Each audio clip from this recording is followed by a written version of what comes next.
Welcome back to All This Math. This is Akil Parker, Professor Parker, right? And today, for this lesson, I'm going to talk about something I saw on the internet, or something actually I saw on social media, more specifically. And from time to time, I see these problems where the viewer is supposed to use the order of operations in order to arrive at a correct answer. And a lot of us do not actually know what the order of operations is or how to properly use the order of operations. But this is no real cause for alarm as long as you're teachable and open to learn, because I've always said throughout my teaching career in the past 20 years that we actually learn more from mistakes and incorrect answers than we do from correct answers. So as I was on Instagram, I think the page was Baller Alert. I think Baller Alert posted this, right? Or maybe it was the Shade Room. One of them outlets. And there were two very popular incorrect answers. One of them was 0 and one of them was 20. So what I'm gonna do right now is I'm gonna talk about how people got 0, and then I'm gonna talk about how people got 20, and then we're gonna talk about what the correct answer is and how to get to the correct answer.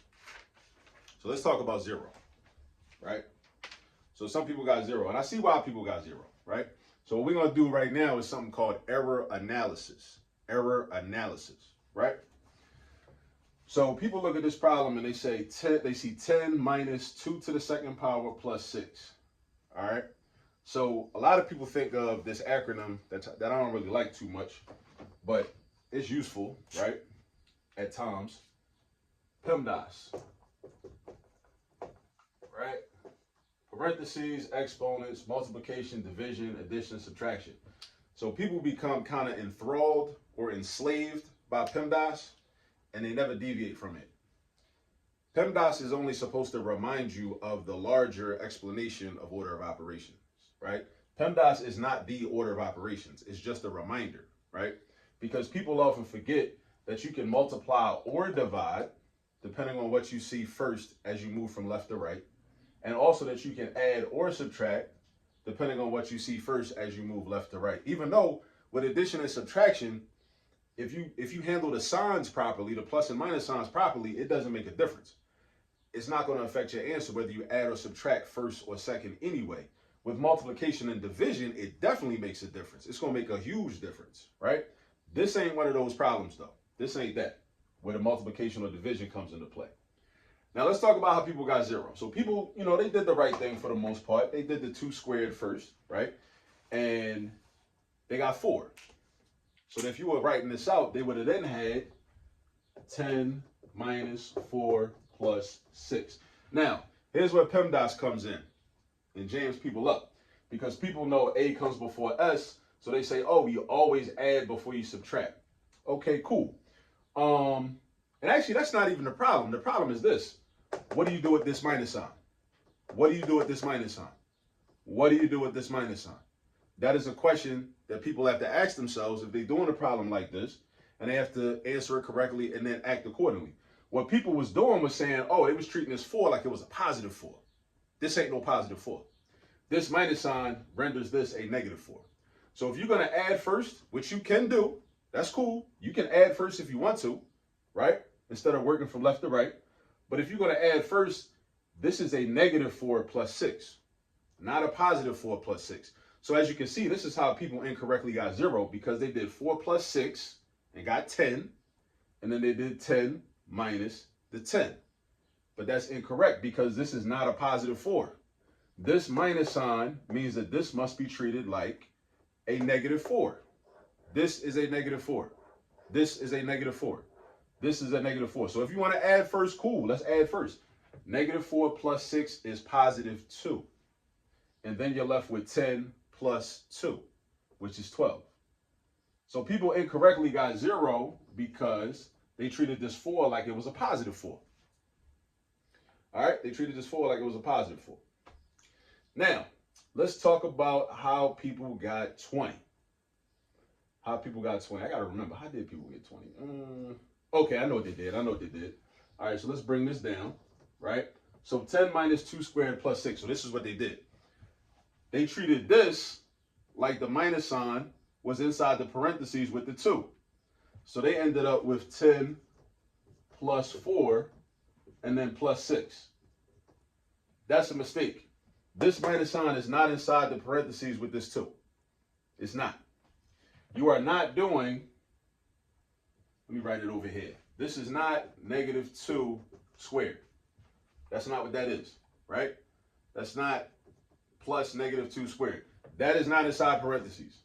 If that was inside parentheses and it looked like this, then you would end up with plus 4, right? But this minus sign is kind of like this. Again, order of operations still comes into play. Order of operations comes into play again because this is an exponent and this is a minus sign. This minus sign can also be thought of as a negative 1 being multiplied by 2. Let's write it out, right? Let me write it out a different way. Let me say 10 plus negative 1 times 2 squared plus 6. This would be a more expanded way of expressing this, right? See the minus sign, you're doing addition. Whenever we're doing subtraction, subtraction is really just adding a negative value. That's all subtraction really is when we get down into it.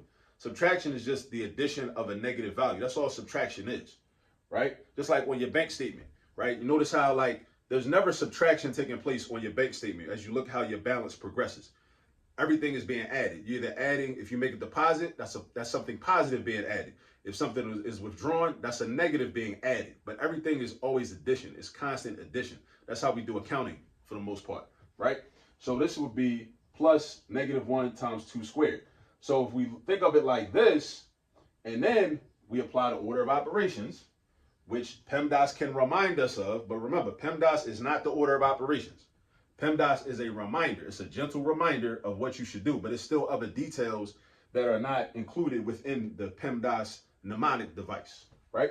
So exponents first before you multiply. Exponents first before you multiply. Exponents first before you multiply. Exponents first. So 2 squared is 4, right? And then you got negative 1 times 4. So this is really 10 plus negative 4 plus 6. And then you could go from left to right. What's 10 plus negative 4? 10 plus negative 4 is the same thing as 10 minus 4, which is 6. And then 6 plus 6 is 12. So this is the correct answer, but this is how people ended up erroneously getting 20. So these are a couple of incorrect answers, but again, like the incorrect answers, we can learn from those, right? Don't run from the incorrect answers, right? Just be willing to correct your mistakes, all right? So a lot of people got 0 on that post. Some people got 20 on that post. And, you know, I like going into them, you know, those posts and just kind of seeing how people think, because oftentimes as classroom teachers, students won't really expose themselves for being wrong. So as teachers, it's often difficult for us to know the unfinished learning. Shout out to Lanisha Boone, Bud and Bear Fruit. She put me on with that term the other day, unfinished learning, right? Instead of saying deficiencies, right? We don't often know like what it is that they don't know, or we don't know the thought process. And also that's another thing. Parents, when you get upset with teachers that want your children to show their work, we want them to show their work so we can know what they were thinking. We can't read their mind. We need to be able to read step by step how they got to their answer. If they got the correct answer, cool. We need to know that also. If they got an incorrect answer, okay, that's cool too. But we need to know how they got to their answer. So that's why we want students to show their work, right? So with these problems, of course, you know, some people in the posts and all in Instagram are showing their work. They typing it in like, you know, what they did and whatnot. And it makes it easy to see, oh, okay, all right, I see how you got 0 because, yeah, you did, what'd you do? What did they do? What did they do? What did they do? What did they do? You treated this 4 like it was positive, right? Treated this 4 like it was positive instead of treating it like it was negative, right? So then you ended up with 10 minus 10, which would give you 0, but that's not how we use the order of operations, all right? And again, it's really just an issue of like math being a language and people not exactly knowing what the language is and how to like manipulate and navigate the language. So yeah, this is just a little bit of internet math. I think I'm gonna start doing more videos like this. You know, when people post stuff online and a lot of people be all in the comments going to war arguing. I'm gonna just like, you know, break it down like, you know, like how it should be. All right, so see y'all in the next video. Peace.